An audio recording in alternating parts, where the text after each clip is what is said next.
Prime Minister Narendra Modi will be landing in Stockholm to participate in the first ever India-Nordic Summit. It's the first of its kind event. And WION is tracking the news and the newsmaker, and we'll be reporting from Stockholm. And while we're there, we also decided to take a look at what else we could look at in the Swedish society that could be replicated in India. Many of us in urban India are using digital payments for our daily transactions, like hiring an Uber, for instance. But in Sweden, almost all transactions are done digitally. Notes and coins are a thing of the past, and Sweden is leading the race to become the first completely cashless economy. Is this transformation the way forward then? WION Siddhant Sibal finds out.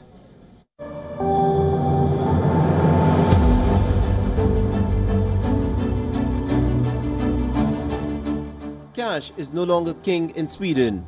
From getting a parking receipt to paying for your meals, you can get it all done with absolutely no paper money in your wallet. You don't even need to wait in long queues at the cash counter of a shopping mart. All you do is enter a shop, finish your shopping, and then pay through an app or with a card without any human interaction whatsoever. Yeah, I mean, I have seen the whole change happen here in Sweden, where cash used to be everywhere and then suddenly just disappearing more and more. I think it has taken away a lot of friction in consumption, the way of consuming things, buying things, and I think it's very good for, safety in the country. Sweden's cashless economy is evident in all walks of life. Take, for example, a hotel. You can just book, pay and check in without even going to the hotel reception. For the most of the times, people pay with credit cards. Our clients is used to use the credit cards, and for us in the reception it's more convenient as well. Then we don't have cash laying around in back here, so for security it's better for us.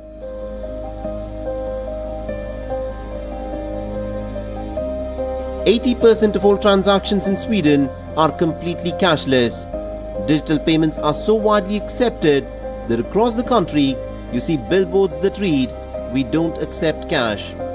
Because money is very costly to exchange and all the rates and stuff like that, so people are developing a lot of apps or systems where cash is not involved.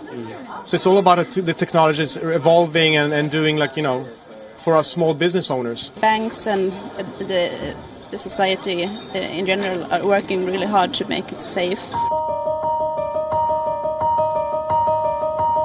The most widely used app in Sweden is called Swish. The country's 7 largest banks launched the services of this mobile payment system in 2012, and as of 2017, the app has over 5.5 million users. But not everyone in Sweden has taken to this form of payment. There are growing concerns in the country that a cashless society will cause problems for the elderly and other vulnerable groups. Some argue that it is also not the safest bet. Experts say that an economy driven completely by technology opens itself up to more risks. While those in favor claim that doing away with cash reduces the risk of crime, specifically robberies, those against a cashless economy argue that it is easy to find loopholes in the digital system and commit fraud. The country stands divided, but one cannot deny that Sweden has been at the forefront of the cashless revolution for the past 2 decades. Sweden is the most cashless society on this planet. In the year 2016, barely 1% of all the transactions made in this country were made using cash or notes. That's way less than the average in Europe and US, that's 7%. Clearly, Sweden is leading towards a future that the world aspires, and therefore world can learn this from Sweden. With video journalist Ramesh, Siddhant Sibal, WION, Stockholm. Europe, meanwhile, has been divided over the influx of migrants who have been entering the continent for decades. especially in recent times from the embattled West Asia and parts of East Africa. Sweden has not been spared by the migration wave and hosts a substantial migrant population, being largely homogeneous. This has had an impact on the Swedish society. The European continent has had to contain refugees crossing from the Mediterranean into the mainland right through the northern and the western coast. Sweden and its neighbours have been appealing to the host nations for those seeking the social benefits and stability offered on those shores. In the year 2015 alone, Sweden received over 162,877 asylum applications for a population of barely 10 million people. Sweden has been accepting on an average 40% of these applications according to the official figures. Top of the migrant source countries were Syria and Afghanistan, with mostly unaccompanied minors. In late June 2016, the Swedish Parliament voted for more restrictive policy with a large majority in favour. As a result, residence permits are temporary and the immigration of family members is severely curtailed. The country is also more rigorous on migrants proving their ability to support incoming relatives. These measures are to be valid for the next 3 years. Those who are already in the country have therefore been compelled to integrate and participate in the economy. One of the industries that has welcomed migrants is the hotel industry, where diversity of the workforce is positive for business. Well, first of all, the immigration has been very positive for us.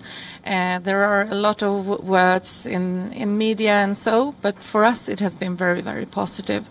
When all the countries and when the problems came in the Middle East and all these problems occurred, then all countries needed to take responsibility, and I think we are the countries that took the most responsibility, which is wonderful. A kebab shop in the middle of Stockholm is therefore not an uncommon sight and is one of the signs of migrant integration into the Swedish lifestyle. But not all Swedes are as enthusiastic about the migrant wave. Many worry that this will impact the welfare state as well. We have quite a developed welfare state with a high proportion of GDP being public expenditure. So right now, actually from a market perspective, there is an initiative to make it less expensive for businesses to employ not just people who have been sort of refugees, but people who have been, for whom it's deemed difficult to get into the labour market. The complexity of migration for Europe and also the Nordic countries pertains to security. In 2015, Swedish migration authorities reported almost 500 cases of individuals suspected of having terror links or being war criminals. 20 individuals were denied asylum in the year 2015 due to war crimes. Sweden has a long history of people coming here and settling down here. But recently, immigration in the country has peaked. This has been a security challenge.